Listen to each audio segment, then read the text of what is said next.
Welcome to Spotlight. I'm Rian Keating. Today we're at the West Side Arts Theater where Marcia Norman's Pulitzer Prize-winning drama Night Mother is winding up its New York run. In a moment we'll be joined by the star of that show, Kathy Bates.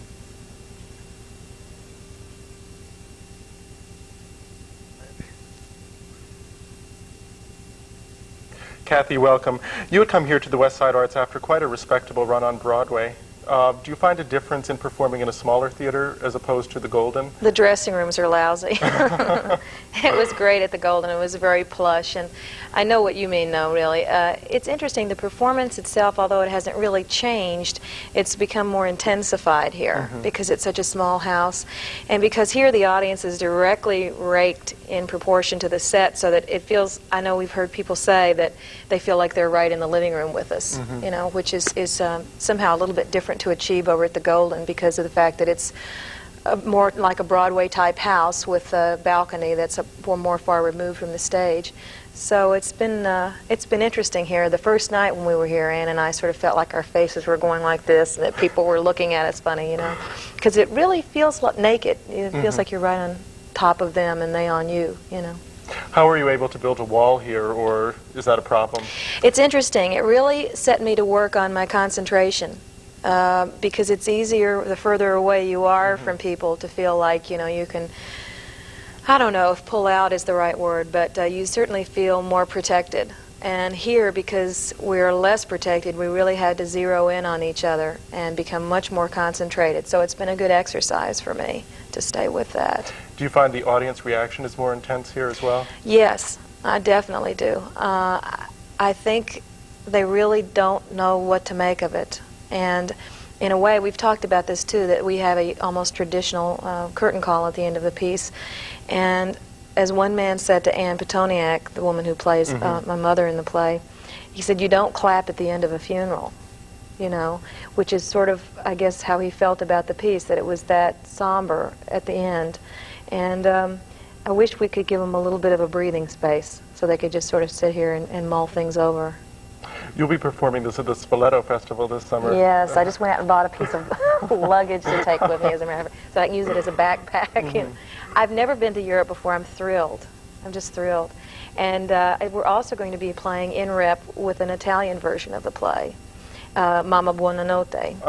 And I think it'll be real exciting because the play itself is so emotional. It'll be wonderful to see those Italian ladies get a hold of it, you know, and really chew up the scenery.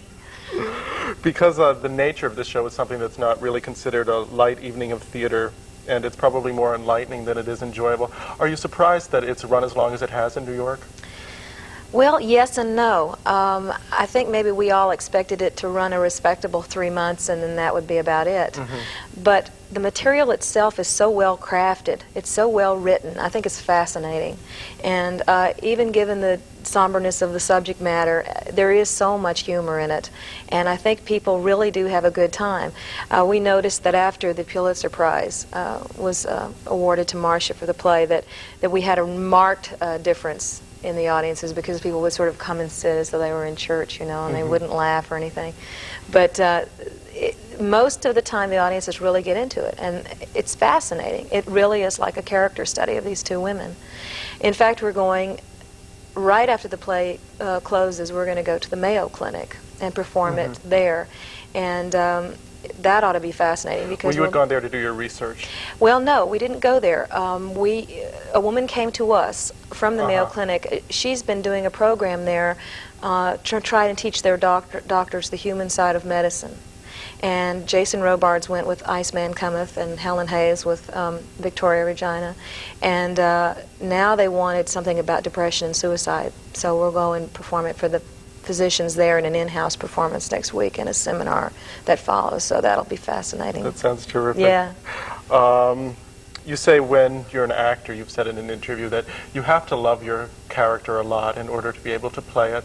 How are you able to get into the dark side of Jessie? Because although there are many bright sides, there's a lot that the audience can empathize with.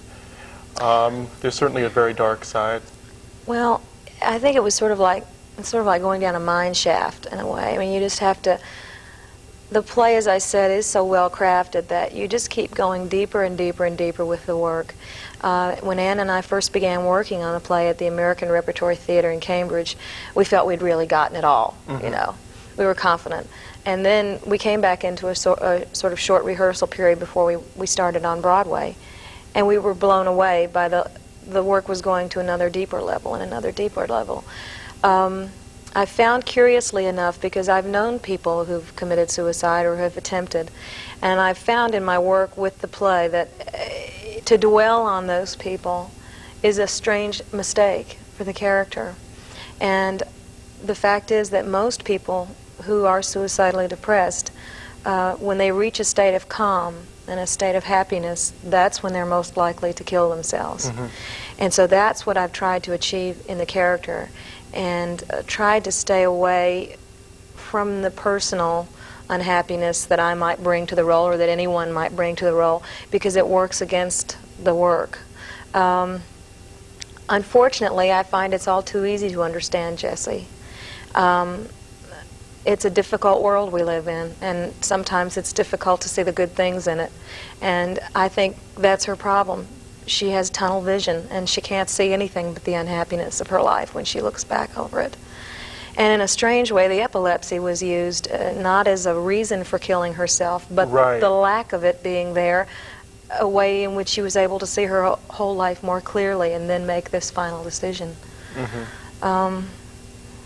I think it's very hard to go in those places in yourself. I got a phone call the other day from the woman who is the liaison for the Spoleto Festival here, and the woman who's playing Jessie in Italy is having a very hard time, and not in learning how to play the role, but in going into those places. And without speaking to her personally, I just told the woman here, I said, well, just tell her that she's working on it in the right way. Because if she's going to all those places, that means she's doing the work she should be doing, and that there's a light at the end of the tunnel, and that you'll see that you can go through all the places and then come out and play against it, which is what I think we've had to do and what makes the piece work. Well, one thing you had said in an interview was that when you first came into the play, you were going through a very depressed period in your life. And how has performing Jessie given you a catharsis to get over that depression? Well, I don't think the catharsis has happened. I think it's taught me an awful lot about myself. And in order to have this professional separation, which I can call it, of Jessie's Jessie and Kathy is Kathy, so that Kathy can go on and be healthy and perform Jessie every night. I've tried to keep that separation, and I've learned a lot about myself and my past and my own feelings about things, so that the play has been a constant revelation. And I think that revelation has been, I don't know what the word for it is. Joy is not the right word. I guess just the word itself, revelation, and all that means. I guess that's all I could say about that part of it. I don't know. It's hard sometimes to do the play because it can make you very sad. Sometimes I feel my spirit just go, oh, I don't want to think about this. You know, I don't want to feel these things tonight for the next hour and a half. How are you able to, at the beginning of the play, get that determination that Jessie has that she's going to kill herself? Is it something that you have to work up prior to curtain time? Well, strangely enough, it's almost like being ready to just walk away from all of it, which I think is what she's doing. There are some times when I feel like I could just fall down and forget it all, or walk off the stage, or quit. Or, I mean, early on in the rehearsals in Cambridge, I thought, I can't do this. This costs way too much. And, but at that moment of feeling like, forget it. Forget it. I've had it. It's over. I don't want to do this anymore. It's not worth it to me. There she is. Well, isn't that always the way? You know, and it's so odd, you know, in that very moment of just right when that thing leaves you in that little space, there's the drama of it, you know. So it was almost like stumbled on. How are you able to balance the two personalities, though? Are you able to disconnect easily once the curtain goes down? Yes. I I made a bargain with her and with myself that she could live for an hour and a half only of my life each day, and not anymore. So we've kept it. Well, that seems like a good way to work it out. Yes. And soon she's going to really kill herself and die somewhere in the Italian soil. One thing that had come up was, once this was first produced, was that the cast members and Miss Norman were afraid that it was going to be an advocacy of suicide. Yeah. How were you able to overcome that? Did you? Well, I just tried not to think about it, sort of like Miss Scarlett, you know. I thought, well, I'll just wait and see. I'll keep my eye on the Post or the Daily News and see if there's any kids that are out there, you know. Because I know there had been that rash of suicides, which I guess isn't something to laugh about after Officer and a Gentleman. I did worry about that at first, but strangely enough, it's been just the opposite. It's really given people a way to understand the suicides in their families. And that they even come to see the play, I think, is magnificent, you know, on their part. But we've gotten some wonderful letters from people. And I even met a man in the alleyway at the Golden while we were still there, who said he'd gone out and bought a gun 2 weeks before, and he didn't want to live anymore. His wife had passed away, but that he wasn't going to kill himself, that the play changed his mind. So it's those moments that you really feel special, because I don't think as an actor you often get the opportunity to touch someone's life that real, you know, that realistically. Absolutely. Yes, that absolutely, that fully. How has that changed your perception of being an actress? Because certainly this is probably the most powerful role that you've had. Oh, yeah. I'm relieved. I think Marcia had said to me once not long ago, she knew that she caught me right as I had my foot in the door walking out. I've had wonderful jobs here in the theater, and I shouldn't be ungrateful to be working, but many times I've wondered, well, what is it doing for anybody? You know, it seems so self-aggrandizing. And I forget sometimes that it's just fun to entertain people and that they need it. And I wanted to do something that meant something more to someone besides just entertainment. And then we got the opportunity to do this. So that's made me relieved. You know, when I see things like, I was watching a program about the missing children and all the things that have been done and set in motion now because of Adam Walsh's death and because of what his father is doing. There's so much press on it now. I think, you know, there's a way to really change things, to change people's perceptions of what's going on. And maybe the theater is that tool, maybe television, films, the communication medium itself, you know. Well, you look at Broadway today and you have, well, End of the World and Torch Song Trilogy, which were shows 5 years ago would not be considered subjects for theater. So do you think that's paved the way for... I guess I feel like theater in a way has always paved it. I mean, it always seems outrageous when people come up with things like that, you know. But I think it's often a reflection of what's already been long going on in society, but no one's had the audacity to put it up on a stage and ask people to pay money to see it, you know. But I think it's the thing that excites them most, to really see their fantasies come alive on stage, you know, and see the outrageousness of it, because it's sort of a safe arena where we can go and pretend that we might commit suicide, or pretend that we might want to be a transvestite, you know, or and do all of those things. That it's safe, you know. It's a ritualistic arena where we can all do that. Do you think that has anything to do with religion, or? Well, it used to be, I guess, you know. You know, we got kicked out of the church, though. The theater did. You know that's why it's called upstage and downstage? No. Well, they got kicked out of the church, but they only went to the steps. And so when they went up the steps, that meant they were going away from the audience, and down the steps was toward the audience. So that's why it's upstage and downstage. We do a little have bit of folklore. We have to pause for a commercial message. We'll be back in a moment with Kathy Bates.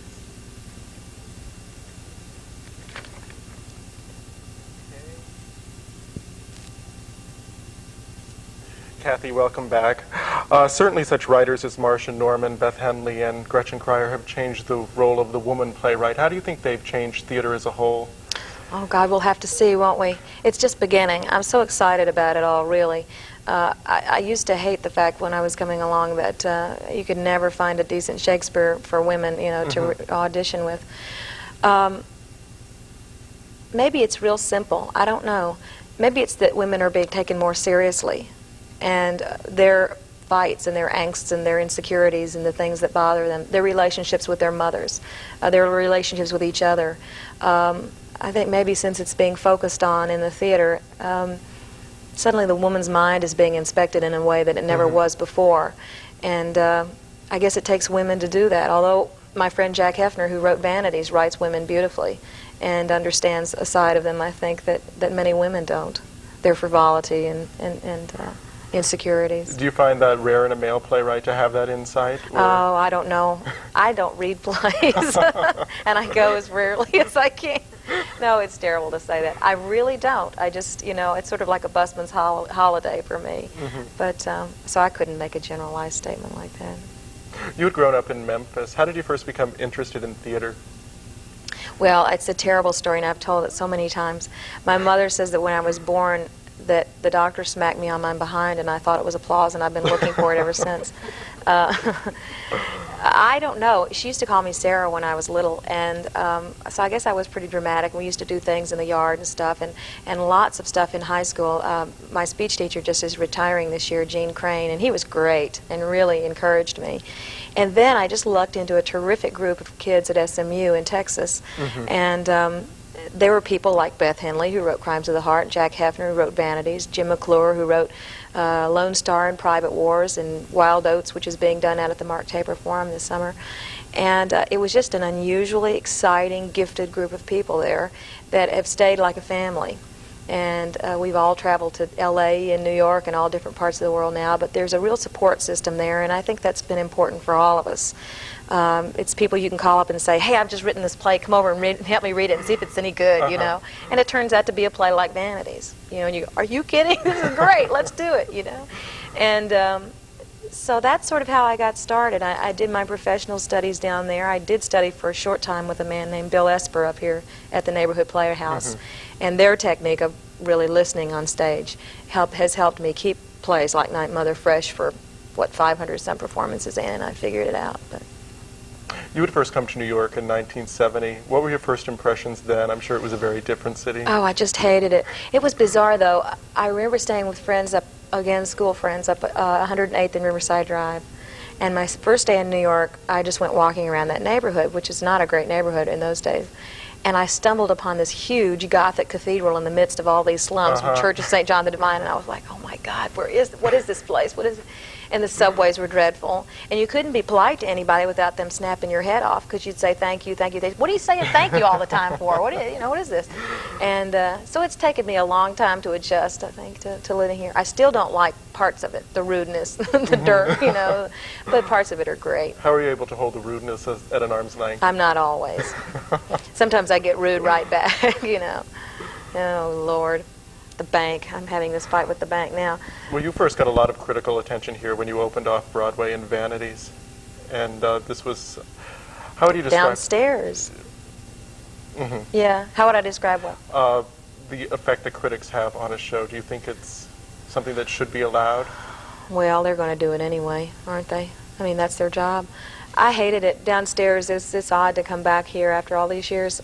The first night we opened in Vanities, I just froze right up, just scared to death. I don't think, they all of a sudden the theater was turned into all these flowers and telegrams, and somebody tell you that a third of the audience was going to be critics, and it just paralyzed me. So I spent the next about 6 or 8 years really working hard not to let those same people interfere with my work. It got down to being selfish, and saying, I don't know how long I'm going to get to do this play, so nobody's going to stand in the way of 1 minute of my being able. But what do you rely on to get over that? Just greed. Really, I just think, how many times am I going to be nervous about the same group of people coming to see my work? It does make me mad when people don't like it. I think, oh God, I wish they'd like it, or why don't they like it, or whatever.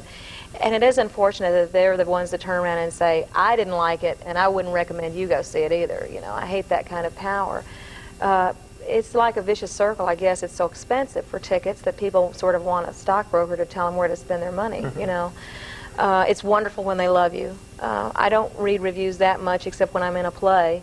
And I try to understand what they've said. Sometimes I think they're real right, So I feel like you have to believe them both times. If you think that they're being nice to you, you have to believe them. Or I don't know, it's hard. I hate it.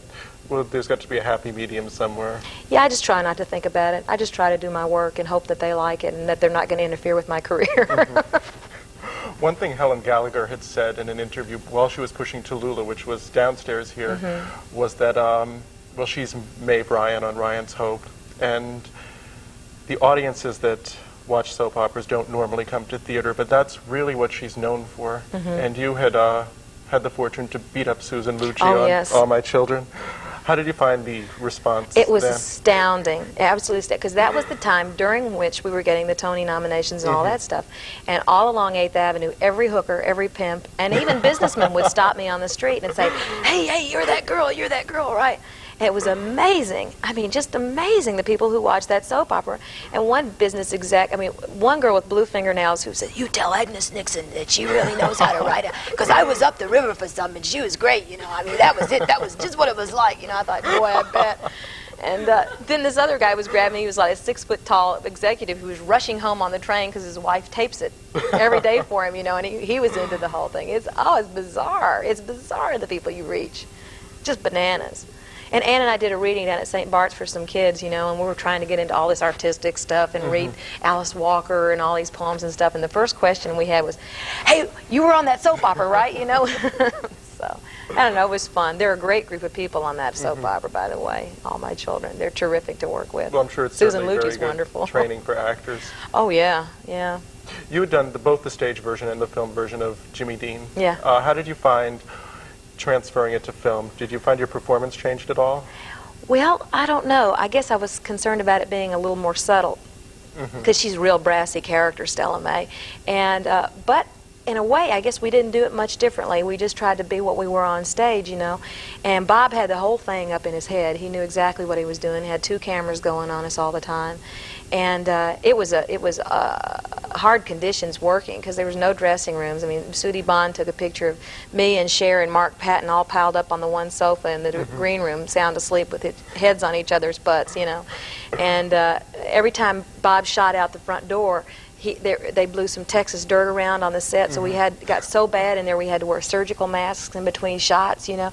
So I'm real hoarse for my last scene because all that dirt, but it was fun. I think it translated real well. The film did so much better as a film than it did as a play because all that past and present stuff really worked well, you know, where people didn't know what was going on stage on Broadway. And it's interesting that the film didn't do well in New York. I think everybody had it with Jimmy Dean by then, you know. But it was fun because you were so secure in the character. You had the opportunity to really work on it, that you could really play around and stay concentrated. But you do get nervous when that camera goes on you. It's weird, you know. You think somebody's looking at something that you can't see, you know. But well, Kathy, our time is up. I really appreciate your taking time out from your schedule. Thanks, and Ryan. I hope we'll have the opportunity again. Same here. It's your nice work has to touched meet so you. many people. Thanks. Thank you. You've been watching Spotlight, and our guest today has been Kathy Bates. If you have any